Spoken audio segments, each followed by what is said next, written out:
Kemudian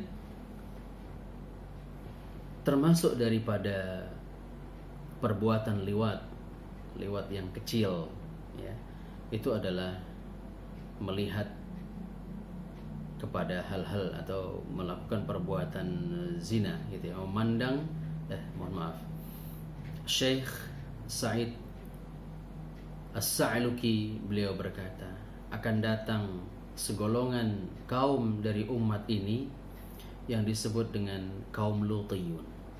Nanti di akhir zaman ini akan datang kaum yang disebut dengan kaum Lutiyun. Siapa kaum Lutiyun itu? Mereka yang terdiri dari 3 kelompok, yaitu orang yang melihat, orang yang meraba-raba sampai meraba, dan orang yang sampai melakukan perbuatan menjijikan itu.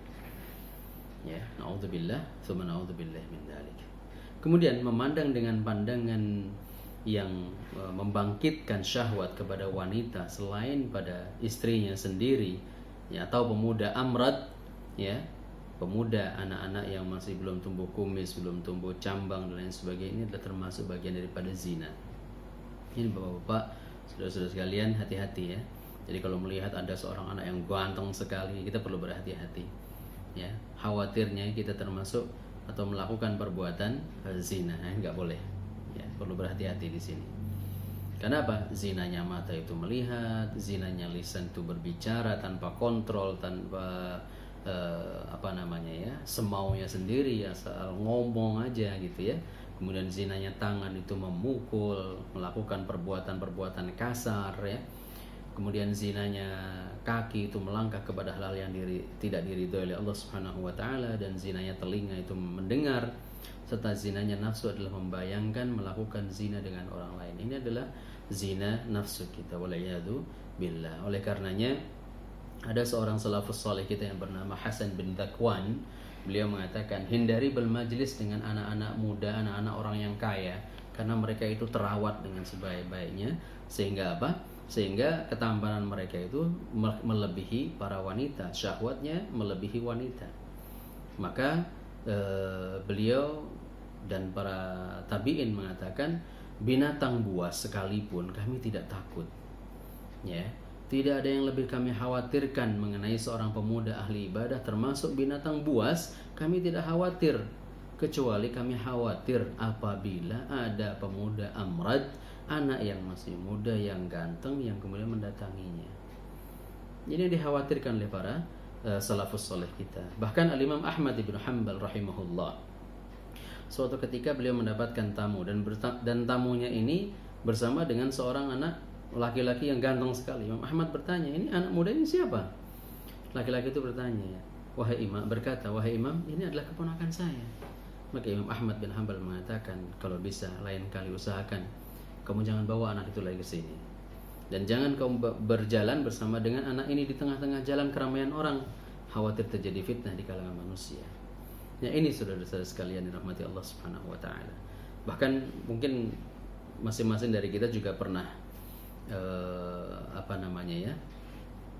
pernah mendengar bahwasanya dulu pernah terjadi di negara Arab sana, salah seorang pemuda yang sangat ganteng akhirnya justru malah dideportasi dari negaranya, diusir dari negaranya, dan pindah ke warganegaraan ke negara yang lain. Kenapa?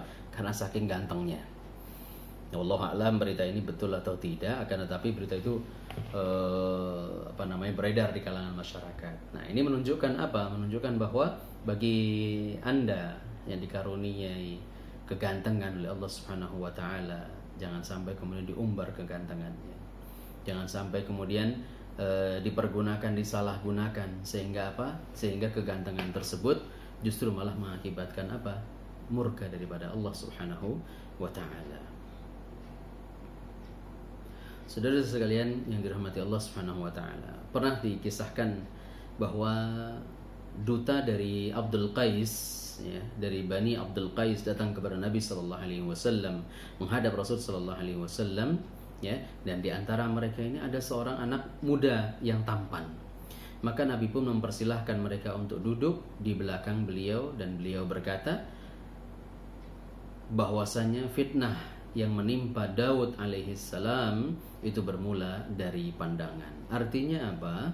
Semua fitnah, ya, yang menimpa kita semuanya ini bermula dari pandangan kita. Jadi baik laki-laki yang ganteng dan lain-lainnya ataupun perempuan yang tidak ada hubungan mahram dengan kita, maka kita perlu hilangkan itu semua. Jangan sampai kemudian kita mengikuti nafsu-nafsu kita.